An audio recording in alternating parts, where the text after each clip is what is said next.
One step beyond the hallway, the living room suddenly drops below the rest of the house.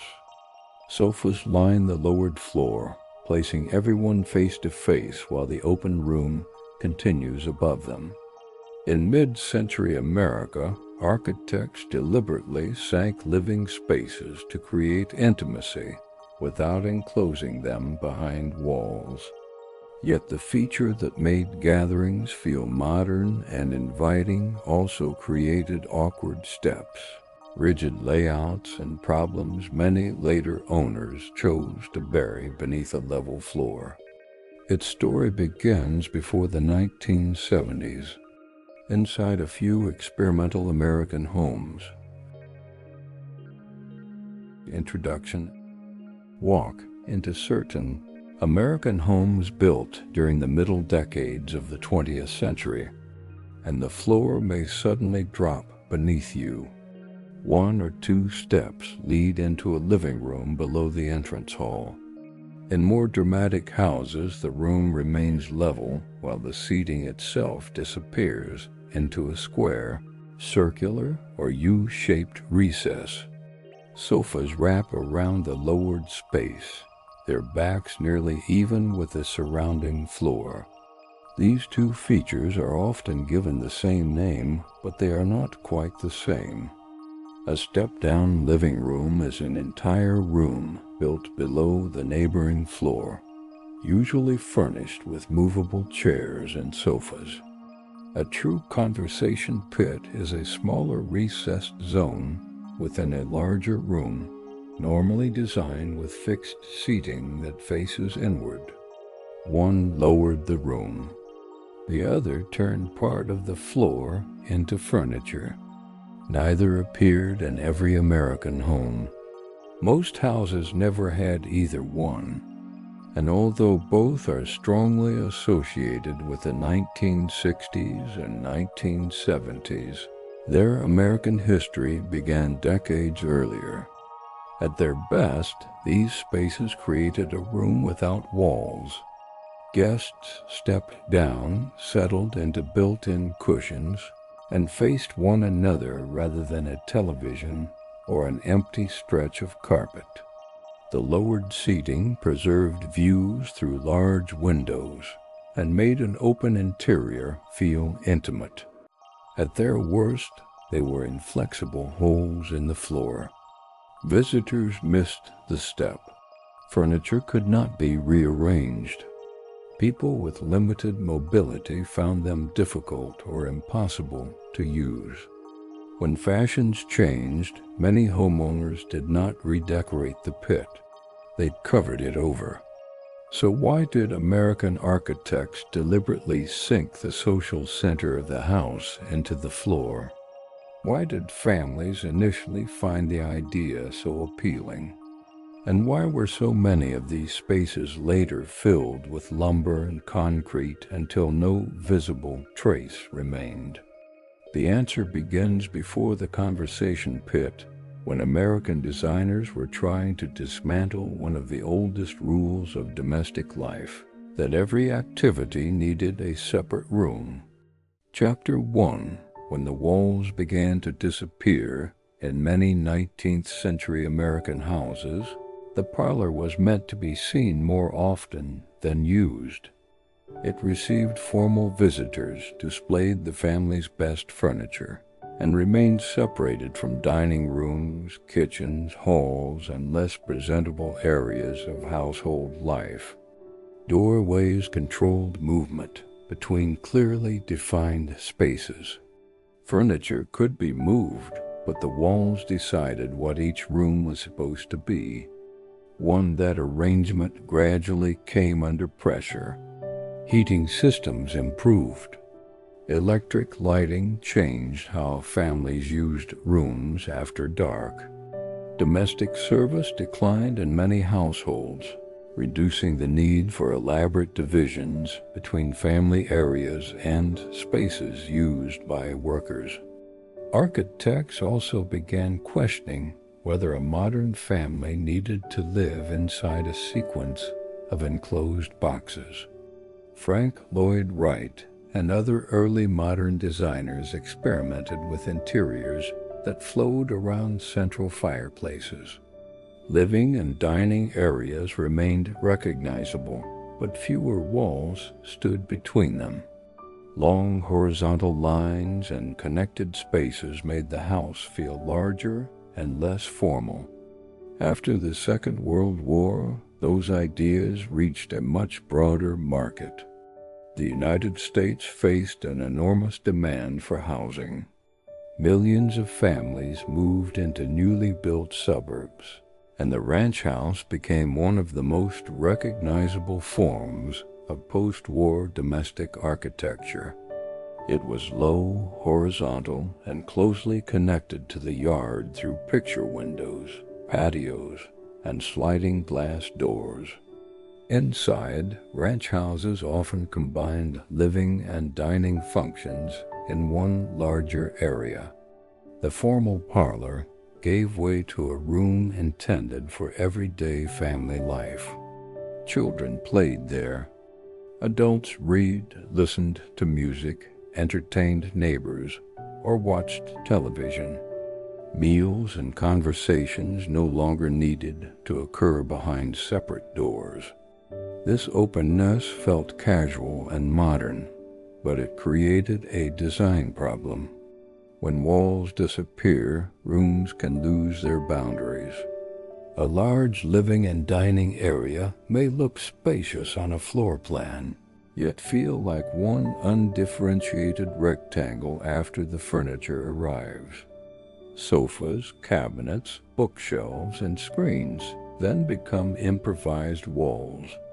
They divide the room but can also block light, interrupt movement, and interfere with views toward the garden. Designers search for ways to define separate activities without rebuilding the barriers they had just removed. They used ceiling changes, fireplaces, freestanding storage walls, screens, rugs, planters, and different flooring materials. A dining table might sit beneath a lower ceiling while the living area opened upward. A fireplace could mark the center of the house without fully enclosing it.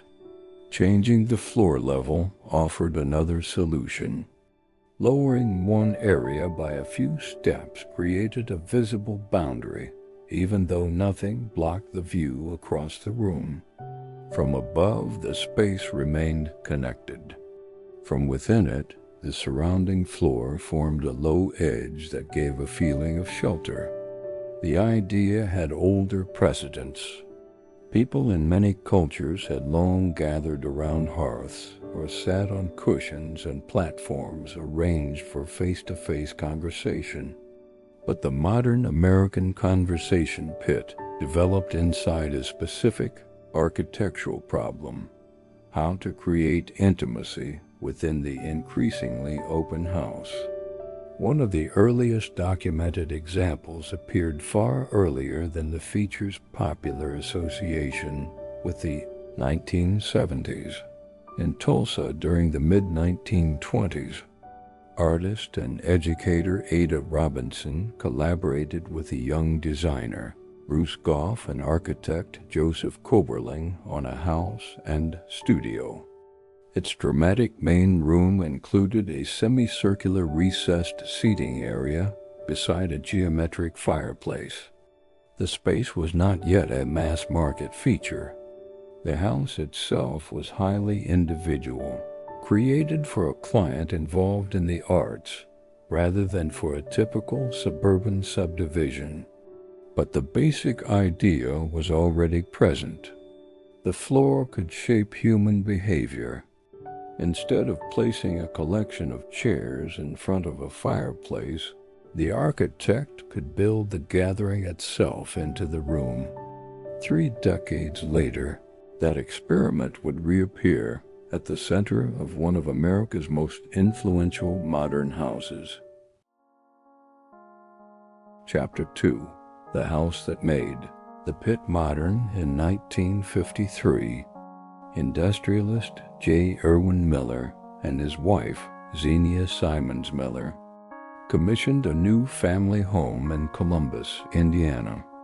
The design team brought together architect Eero Saarinen, interior designer Alexander Gerard, and landscape architect Dan Kiley. The house was completed in 1957. It was modern without being empty. Glass walls opened the interior toward Kiley's geometric landscape.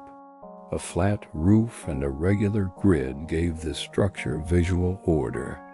Gerard filled that order with textiles, patterns, objects, and strong colors. At the center of the principal living area was a large square recess. Steps descended into built-in seating arranged around low tables. Bright cushions softened the geometric space. From inside the pit, people faced one another. From the surrounding room, the backs of the seating remained low enough that the eye could travel across the interior and out toward the garden. The family called it the conversation pit. That name explained the intended behavior more clearly than a technical drawing could. This was not simply a living room located at a lower elevation. The architecture arranged people into a group. Traditional seating could easily become hierarchical. One chair occupied the fireplace. Another claimed the best view. A sofa pointed toward a television, while extra guests sat at the edge of the arrangement or pulled chairs from elsewhere. A conversation pit offered a different geometry. The built-in seats faced inward. People entered the same defined zone and generally sat at similar heights. No large sofa back interrupted the view across the main room. The furniture could not slowly migrate toward the walls because it was part of the floor itself. For the Millers, who used the house for family life as well as significant social and civic entertaining, the pit could hold a group without filling the larger room with scattered chairs. It also made the living area feel simultaneously open and enclosed. The house's glass and stone surfaces created expansive sightlines. The lowered seating produced a smaller psychological room inside that openness. Guests could feel gathered together while remaining connected to the rest of the house. That combination captured an important mid-century ambition. Architects wanted rooms to flow. Families still wanted places that felt comfortable and identifiable. Lowering the seating promised both. The Miller House received national attention after its completion. Architectural publications presented the residence as an important work of modern design, and photographs of the colorful pit gave readers an image that was easy to remember and imitate. Saarinen soon used related sunken seating in a far more public setting. At the TWA Flight Center in New York, which opened in 1962, passengers entered a sculptural interior filled with sweeping curves and vivid red seating. Lowered lounge areas turned the airport terminal into a stage for jet-age travel. The feature now belonged to both domestic and public modernism. It appeared sophisticated, informal, and slightly theatrical. A guest did not merely sit on a sofa. The guest descended into an architectural event. Other designers produced their own versions. Some wrapped seating around fireplaces. Others created circles or deep rectangles. Paul Rudolph incorporated recessed living areas into several of his modern houses. Bruce Goff continued exploring unconventional gathering spaces in later work. Builders also translated the idea into less expensive forms. A custom conversation pit required structural planning, special upholstery, and seating made to fit one location. A simple step-down living room could create some of the same visual drama without turning the entire seating arrangement into permanent construction. By lowering the whole room by 1 or 2 steps, builders could distinguish it from an entry, dining area, or raised fireplace platform. The homeowner could still purchase ordinary sofas and move them as needed. This is where 2 different ideas began blending in popular memory. The true conversation pit was a recessed seating composition inside a larger space. The step-down living room was a complete room at a lower floor level. Both used elevation to define space without full walls, but only one was designed specifically to direct people toward one another. The distinction became less important to magazines, television audiences, and home buyers in the overall impression. A lowered living area looked modern, and in post-war America, looking modern had become part of selling the home. Chapter 3. The Social Room. Americans fell into the popularity of lowered living spaces grew alongside a new style of domestic entertaining. Post-war families were buying high-fidelity record players, cocktail sets, televisions, sectional sofas, and home bars. Entertaining increasingly took place in informal family rooms and open living areas rather than in rigid parlors. The conversation pit fit this culture perfectly. It suggested that the house had been designed for gathering. Guests could sit around a central table, fireplace, or open area. Drinks and snacks stayed within reach. The lowered floor separated the group from people moving through the rest of the room without isolating anyone behind a wall. The design also had a theatrical quality. A person standing at the edge looked down into the gathering. Someone seated in the pit saw the room rise around them. Entering required a deliberate movement, finding the steps, descending, and joining the circle. That movement could make a party feel more intimate. Once seated, guests were less likely to remain scattered across the room. The built-in arrangement did some of the host's work by bringing bodies and faces closer together. Families could use the same space more casually. Children might read or play on the carpeted floor. Adults could stretch along the cushions. A fireplace turned the pit into a modern version of gathering around the hearth. Low tables accommodated games, drinks, books, and ashtrays. In photographs, the designs often looked carefully arranged and almost empty. Daily life was less controlled. Pillows moved. Toys accumulated. Someone had to carry a tray down the steps. People sitting near the back climbed past others when they wanted to leave. But for many owners, those inconveniences were part of the space's character. The pit felt different from an ordinary room because it required people to use it differently. 5 step-down living rooms offered a broader version of the same appeal. They appeared in ranch houses, split-level homes, custom suburban residences, and houses built on sloping land. In some plans, the change in height followed the site naturally. In others, it existed mainly to create architectural interest. Television helped make the general image familiar.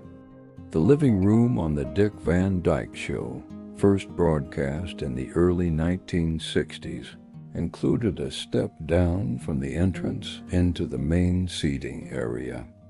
It was not a true conversation pit. The furniture remained movable, and the whole living zone sat lower than the entry.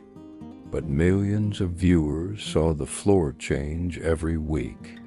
The set reflected a recognizable suburban ideal: a modern fireplace, open circulation, multiple seating areas, and a room that felt casual without looking ordinary. By the late 1960s and 1970s, magazines and builders had multiplied the idea into many forms. Some pits were restrained modern rectangles. Others were covered in thick carpeting and surrounded by wood paneling, stone fireplaces, hanging lamps, plants, and vividly colored upholstery. This later style became so visually memorable that conversation pits are often treated as a purely 1970s invention. They were not. The decade inherited a design already several decades old, then enlarged it, softened it, carpeted it, and gave it the colors now associated with the feature.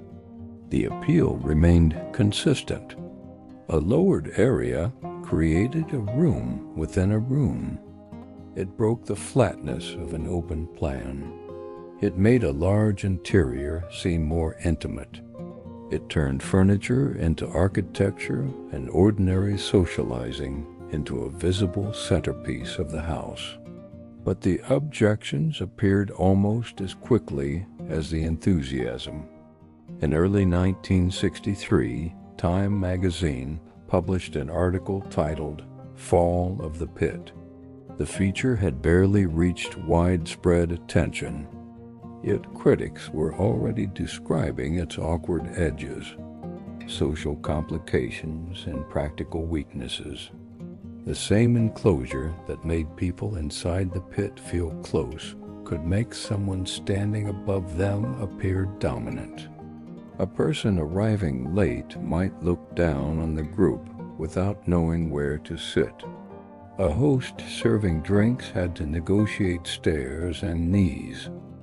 Built-in seating also fixed the conversation in one shape. Furniture could not be turned toward a new television, separated into smaller groups, or removed to make room for another activity. If the cushions wore out, replacements had to fit the architecture. Cleaning required reaching into corners and carrying equipment down the steps. 6 in the open edge was always waiting. In daylight, a change in floor level might be obvious. At night, during a crowded party, or when the carpet continued across both levels in the same color, the step could disappear from view. The feature intended to gather people also gave them something to fall into. Chapter 4. Why homeowners filled them in conversation. Pits did not vanish immediately after critics noticed their problems. They continued appearing through the 1960s and 1970s, especially in custom homes and dramatic entertainment spaces. Step-down living rooms remained even more common because they were easier to build and could fit a wider range of house plans. Their decline was gradual and uneven. One reason was safety. Any unexpected change in floor height can cause a fall. The risk increased when the drop bordered a normal path through the room, when lighting was low, or when no railing or contrasting material marked the edge. Residents might learn the floor instinctively. Visitors did not. Young children, older adults, and people with visual or mobility limitations faced greater difficulty. A conversation pit normally offered only steps, and the built seating could provide no convenient alternative for someone unable to descend. The Americans with Disabilities Act did not directly order private homeowners to remove conversation pits. The decline was not produced by one federal prohibition. Instead, broader awareness of accessibility made their limitations harder to ignore. Families changed over time. Children arrived. Residents aged. Injuries temporarily reduced mobility. A space that had seemed exciting to its first owners could become an obstacle to later ones. The second problem was inflexibility. A freestanding sofa can be replaced. A room can become a play area, office, bedroom, or media room. Built-in seating tied the floor plan to one permanent activity. Even the conversation itself changed. Television became a stronger center of domestic life. Later, larger screens and home theater systems encouraged seating to face one direction rather than inward. A pit designed around a central table or fireplace did not always adapt easily. 7 step-down living rooms were more flexible than pits, but the floor change still complicated remodeling.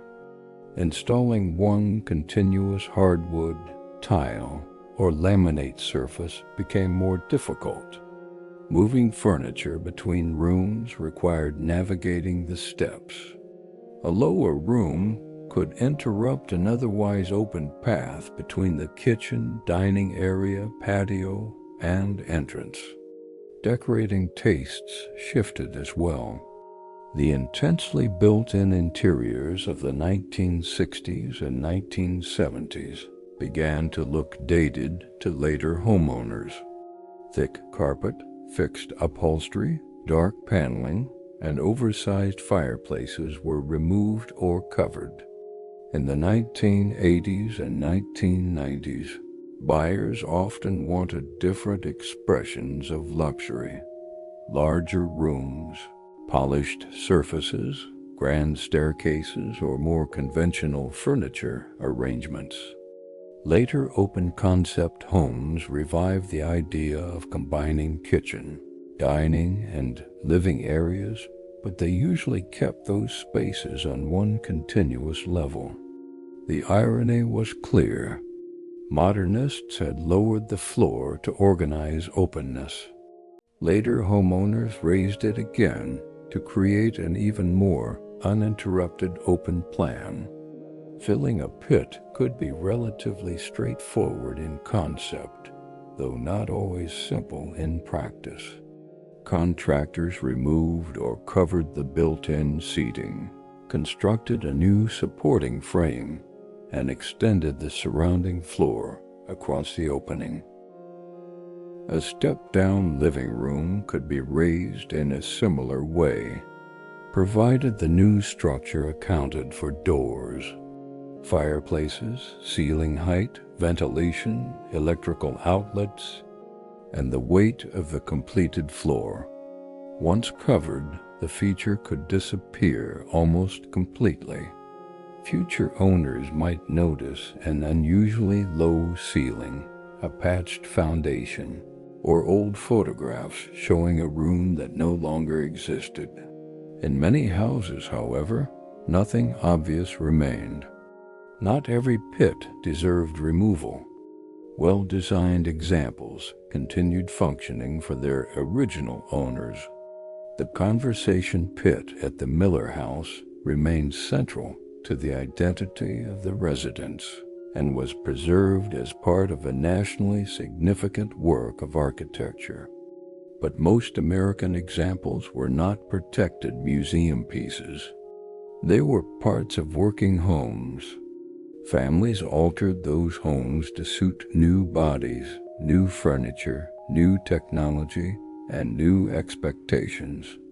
The pit had promised a permanent solution to social space. Its permanence became the reason many people removed it. Chapter 5. why the floor is dropping again.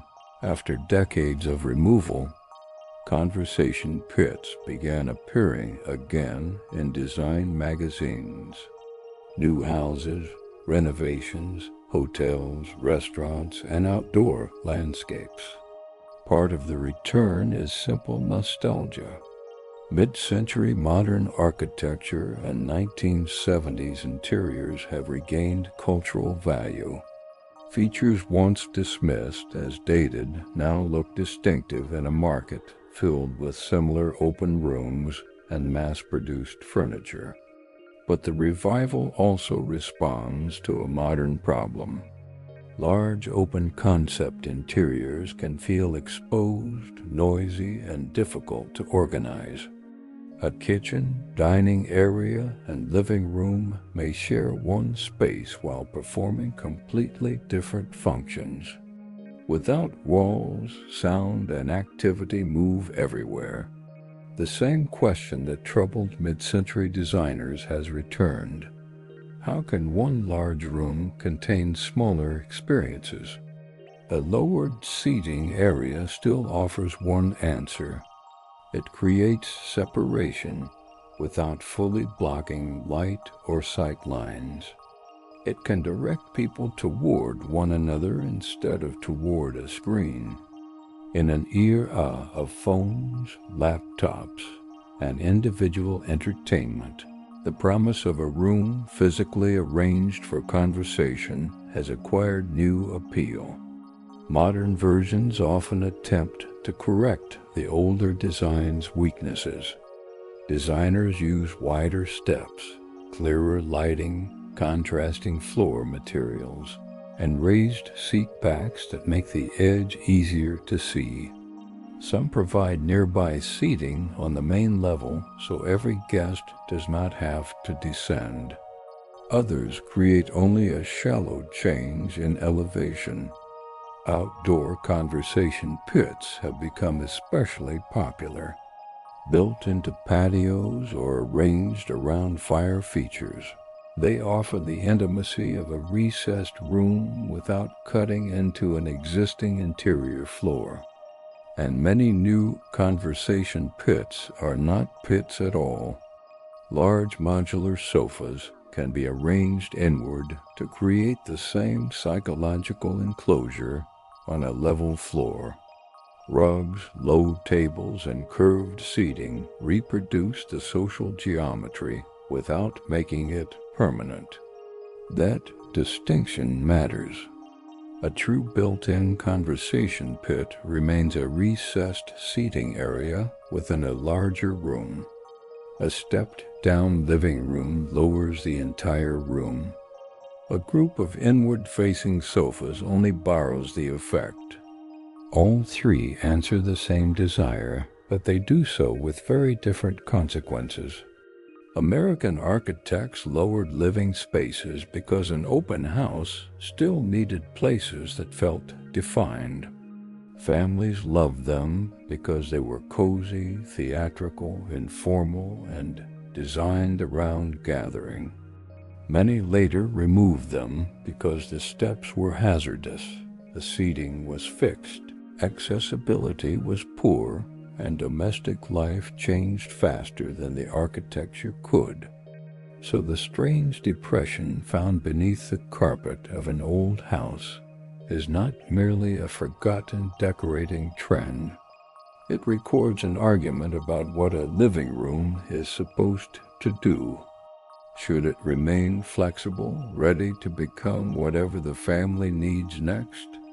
Or should the architecture commit to one activity and shape the people inside it? The conversation pit chose commitment. It placed the social life of the house in the center, lowered it into the floor, and built the furniture around it. For a time, Americans gladly stepped down. Many later raised the floor and moved on. And now, as open rooms once again search for intimacy, some are beginning to descend again.